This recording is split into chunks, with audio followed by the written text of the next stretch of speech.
Salut à tous, je vous retrouve aujourd'hui pour une nouvelle vidéo. Je suis dans le cadre un peu particulier du circuit de Baloco, qui est tout simplement le circuit d'essai du groupe Stellantis et particulièrement de Fiat et Abarth. Et je me trouve aujourd'hui aux côtés de la nouvelle Abarth 600e, qui est tout simplement la voiture la plus puissante de la gamme. Si vous connaissez un petit peu la 600 classique, on retrouve globalement le même design, mais évidemment les designers l'ont retravaillé pour offrir ici un style un peu plus sportif. Ça se voit notamment au niveau du bouclier, juste ici. Tandis qu'on retrouve juste là, la face avant Shark Nose. Bon, bien sûr, les logos Abarth sont omniprésents, on en a un juste ici, mais également là sur les jantes au design exclusif. La partie arrière est également exclusive, puisqu'on a ici un bouclier similaire à l'avant. C'est pour moi la partie qui pêche un petit peu sur cette voiture. Il fait un petit peu rajouter un petit peu de chip, c'est un peu dommage. En termes de dimension, on reste sur un SUV compact qui conserve exactement les mêmes caractéristiques que la version standard avec une longueur de 4,19 m. Un béquet de toit vient compléter l'ensemble. En fait, c'est un clin d'œil direct aux Abarth de l'époque qui relevait le capot arrière pour améliorer l'aérodynamisme et le refroidissement du moteur. Je vous présente maintenant l'intérieur. Ici, on est sur la version Scorpionissima qui est la plus haut de gamme et qui est une série limitée.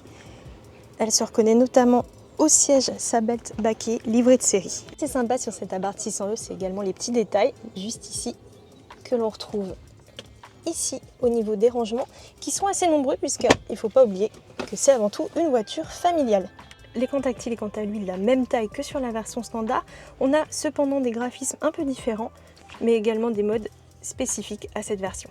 Je vous l'ai dit, c'est quand même une voiture familiale, donc ça vaut quand même le coup d'aller voir du côté de la banquette arrière, qui est très confortable et qui offre quand même assez de place. Bon, ici, il faut savoir que les sièges sont très reculés, mais sinon, les adultes peuvent totalement s'installer sans aucun souci.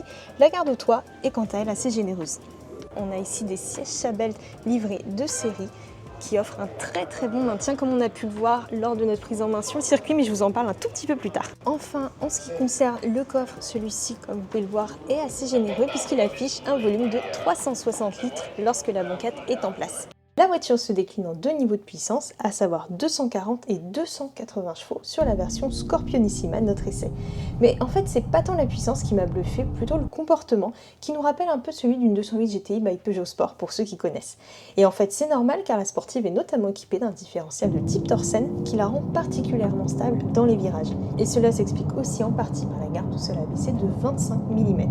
Alors, il n'y a aucune prise de roulis, notamment dans les virages, et les 1,6 tonnes se ressemblent pas du tout, même dans les courbes, et ça pareil, c'est vraiment très impressionnant, surtout pour une voiture électrique.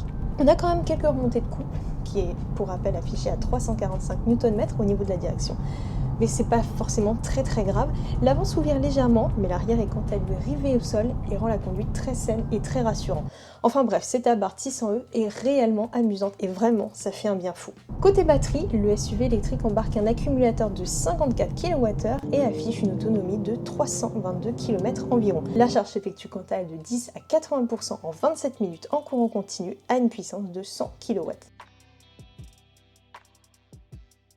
La sportive démarre à partir de 44 900 € en version Turismo, tandis que notre Scorpionissima s'échange contre 48 900 €. Mais bonne nouvelle, toutes les déclinaisons sont éligibles au bonus écologique.